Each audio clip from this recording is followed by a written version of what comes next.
Another spot daw. Another spot. Ayan.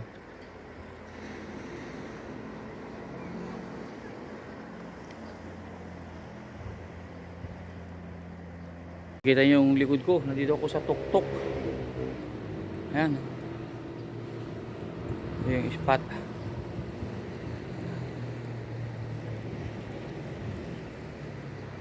Ayan. Delikado. Hindi ko na kaya. Hindi ko na kayang maglakad sa mga matatarik na bato. Delikado.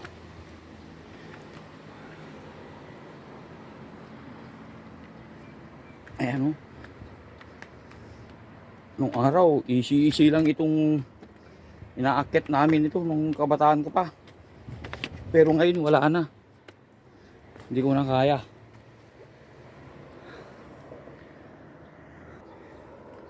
Ayan o.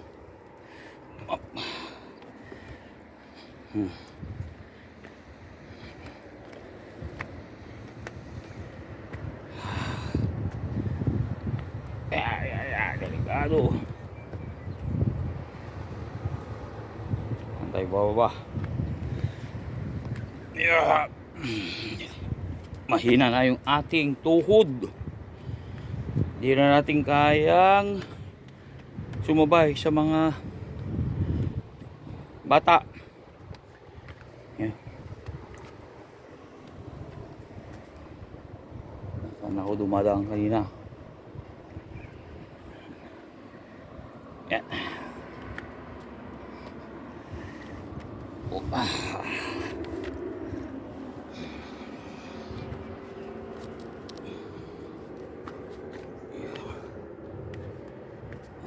Yung mga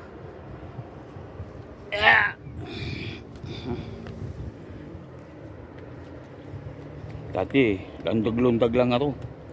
Nilulundag-lundag lang namin pagka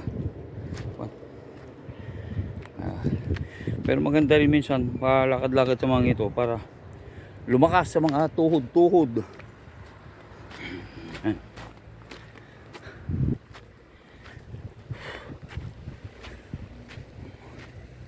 Kung sana naman lumipat yung mga yun. Lilipat daw, lalo mahuli dun. Yan.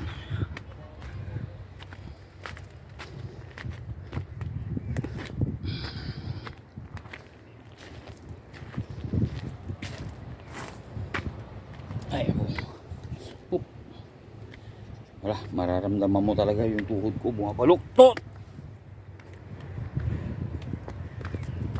Wow.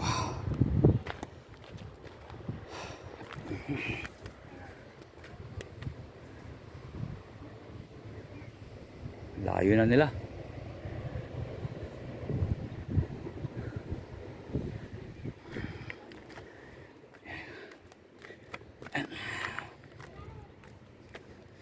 Bale, iwanan naman yung sasakyan doon. Maglakad na lang. Na-exercise ng gusto ang aking tuhod. Ayan o.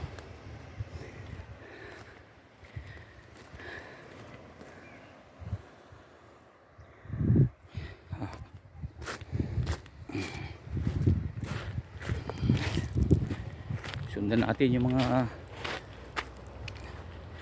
kasama. Wala. Hindi na kaya talaga.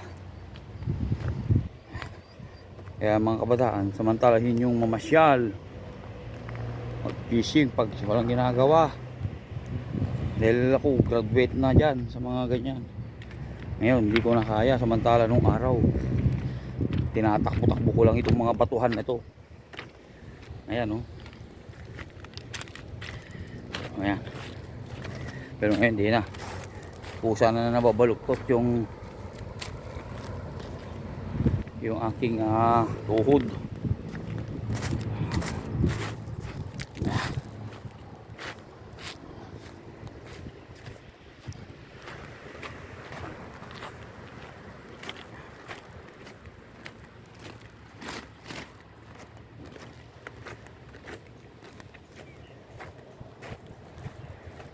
Sana yan ang pinaject nila yung request lugar na gumawa sila na pwede sila magpabayad ng entrance fee.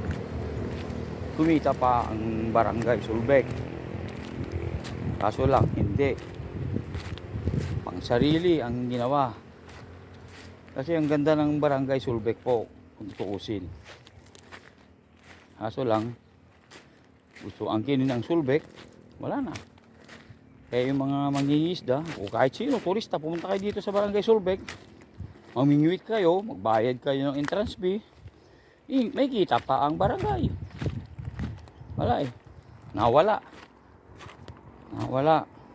Pinagbawal lahat. Kaya ito ang kung saan saan na lang napapadpad yung mga namimingwit. Kasi kung malayo nga naman, tatama rin yung taong pupunta sa malayo. Pero kung merong man lang sanang parang pantalan na gagawin, maganda. Matutuwa pa ang mga mamamayan ng barangay Sulbek dahil may pagkakakitaan. Pero kaso wala. Sige. Ayan. Nasa gilid lang kami ng kalsada. So lang dito puro bato. Eh, mga kasama ko nandun na, malayo na sila. Ayan. Noong araw, way back 1980s, dito kami nag-fishing. Dami namin nahuhuli. Pero ngayon, wala na. Ultimo ar-aro, wala ka nang mahuli. Ayan. Kita nyo na. Saka dito, mag-ingat kayo sa paglalakad kasi mga matutulis mga bato dito, parang blade.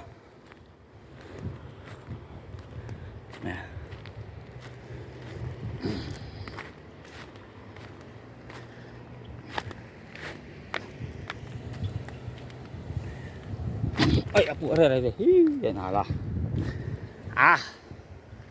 Yun, hindi ko na kaya tumalon. Nagkaroon ng sa pako. Sana hindi napilay. Hindi na basta-basta. Yun.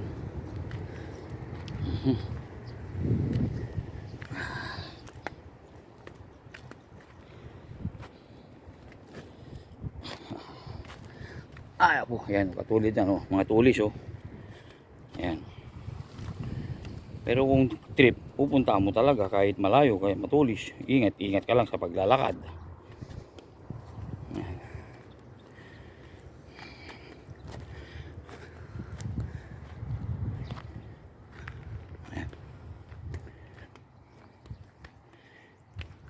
Itong mga bato nito, napakatibay na depensa sa mga bagyo na malalakas na dumarating. Hindi niya kayang tibagin. Pero yung mga man-made, wala. Titibagin yan. Lalo na pagka hindi maganda ang pagkagawa.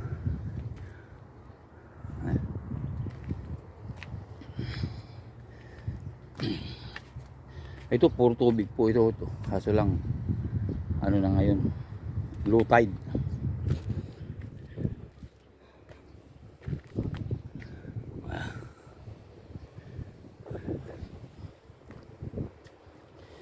Yeah. Yun, hindi ko na alam kung saan dadaan. Saan sasampa. Yeah. Delikado.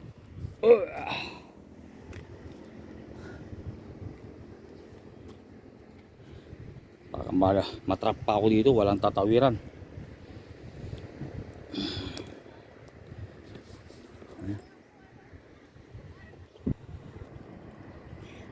Yun si Freddy yun. Freddy.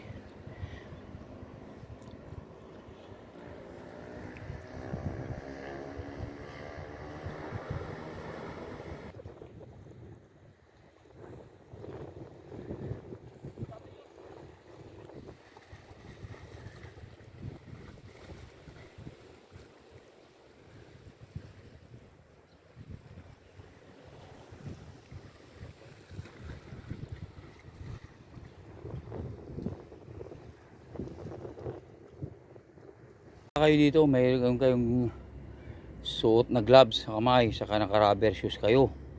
Kasi matutulis yung mga corals. Kaya yan. Di basta-basta pupunta dito na wala kayong rubber shoes sa saka gloves sa kamay.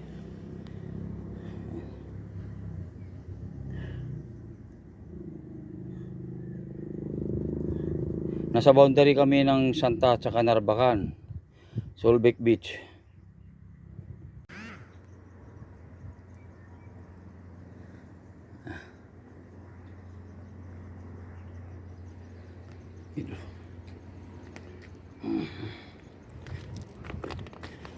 Ang tutulis.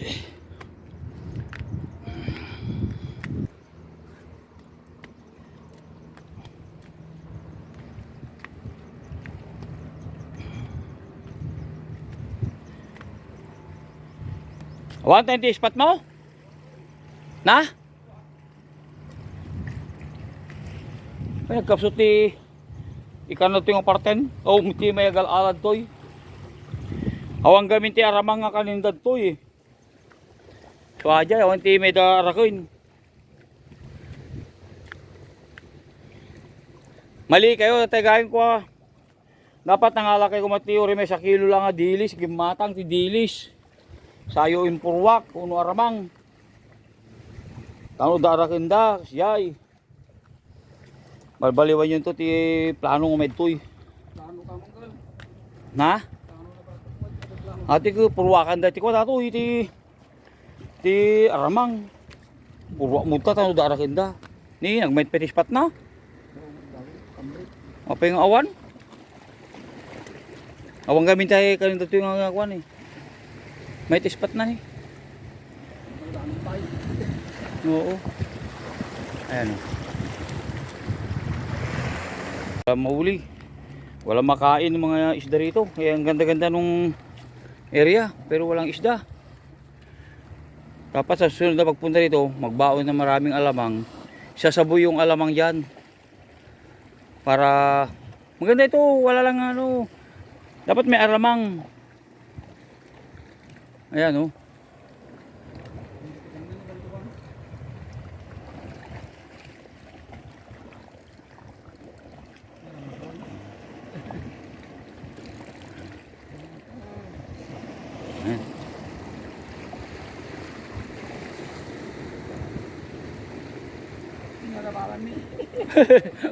Uri daw. Uri daw manen. Dati may ikwa. Ito ni kabel ito eh. Dakil ta uri daw.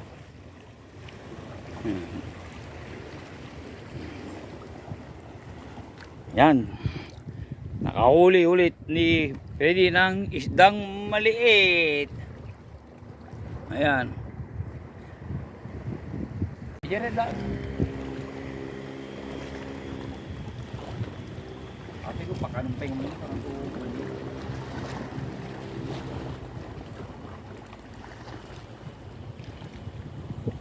Ngayon alam niyo background ito siya.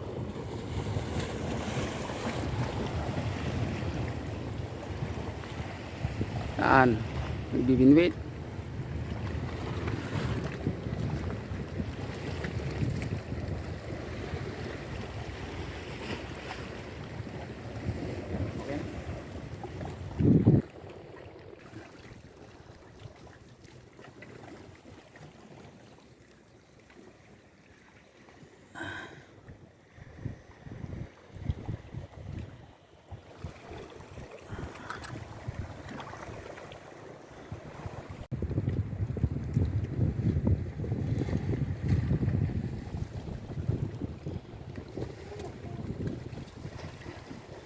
Kasama ko si Freddy.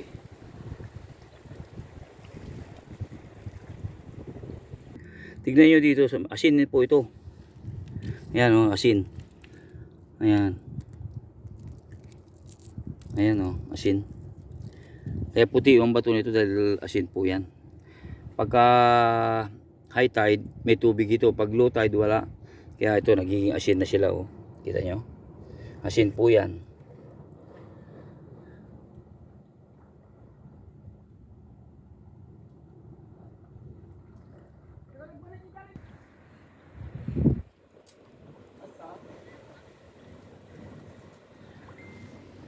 Kanya-kanyang pwesto.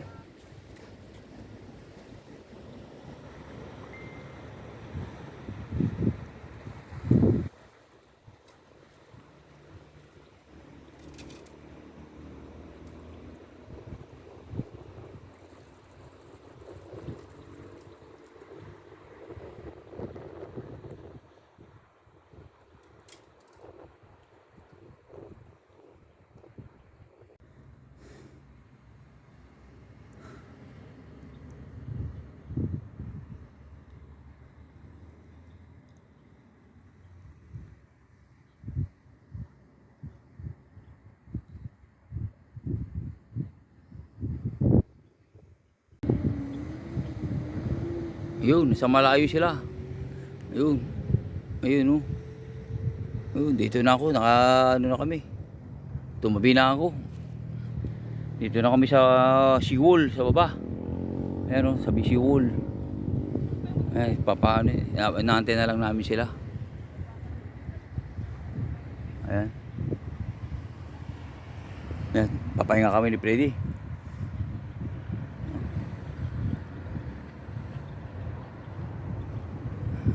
Ayan yung isda oh. Yung boundary ng Santa Narvacan yan. Dito kami sa may bandang baba. Wala, tanghali na kasi kami nakarating. Kaya busog na yung mga isda bago kami dumating. Kaya mailap. Ang ganda yung ispat pero walang isda.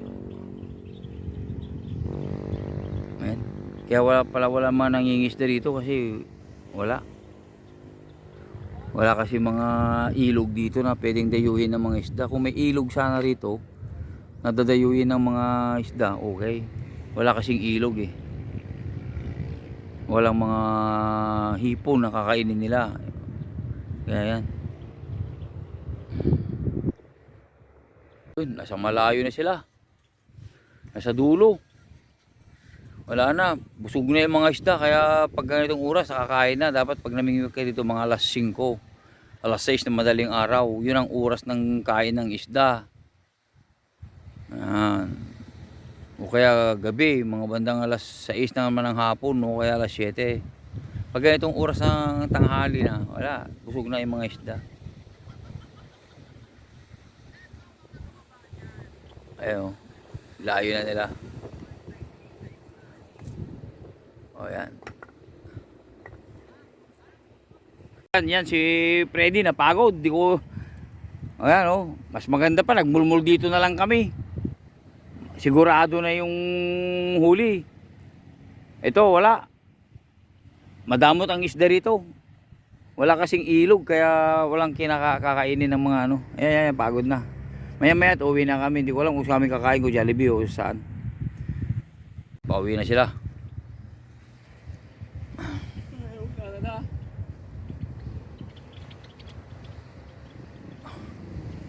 Road trip sa beach. Ayan o. Kaya puti po yung mga bato kasi asin po yan. Ayan. Natural na asin.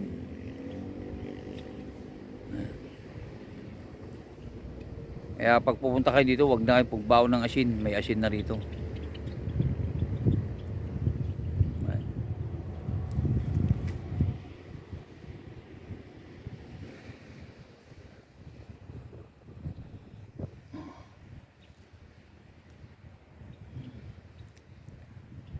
Yan, delikado yung coral siya, no? Tutulis, tatalim yung kanilang ano. Kaya hindi ako makalakad kanina kasi nakasinelas lang ako. Dapat may gloves ka saka rubber shoes.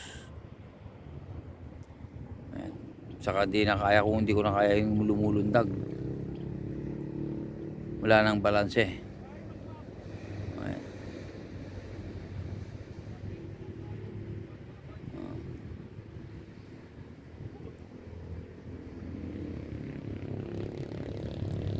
Diretso tayo di Jollibee, napagtikaw tayo palaan. Jollibee, ano namang inasal? Na?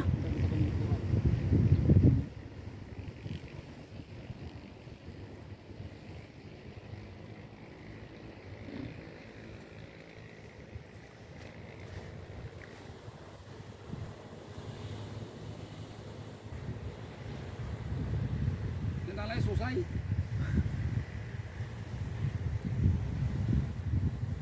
Tara susay.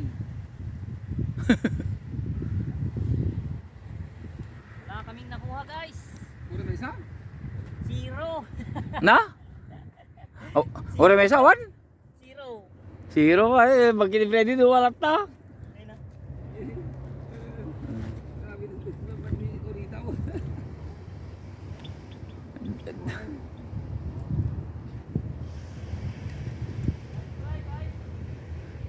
Nyan tayo inasal no Jollibee. Ante ang take out diretso tayo jaya. Tanong song puti dito lagi na lang. Na? Ha? Ay, ako bumili tapos sa bahay na kumain. Jollibee o inasal? Ako Jollibee. O Jollibee na lang para ano, sa bahay na lang kakain? Oo, sa bahay na. Puro malalakit na at maano eh.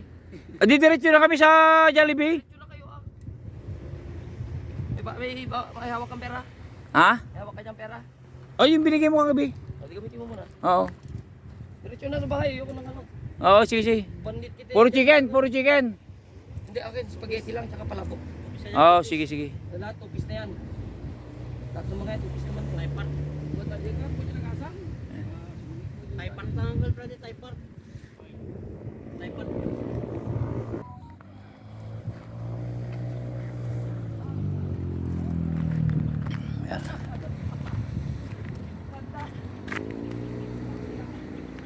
Sino yun ba ti Jay? Ay takot ay diyan sa bali? Tanggal, army. Oo.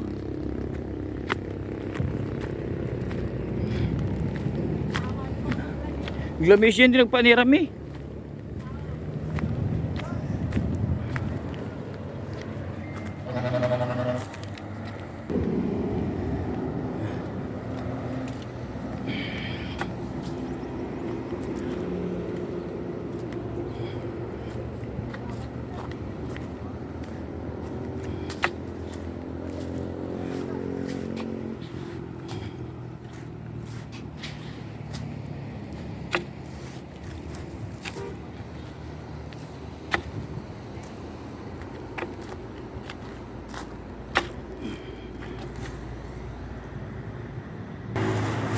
Ayan, nauhaw lahat.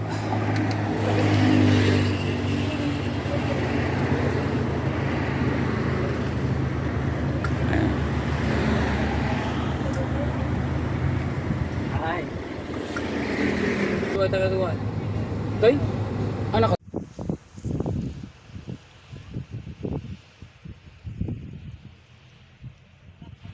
Unsa pa nakalada?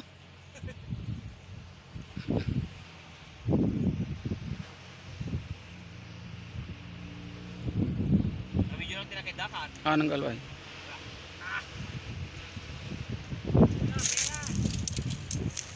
Lamig.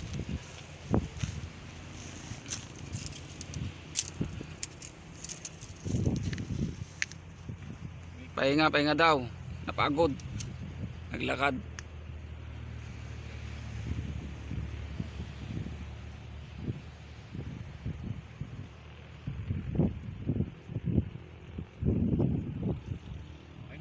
Mangga.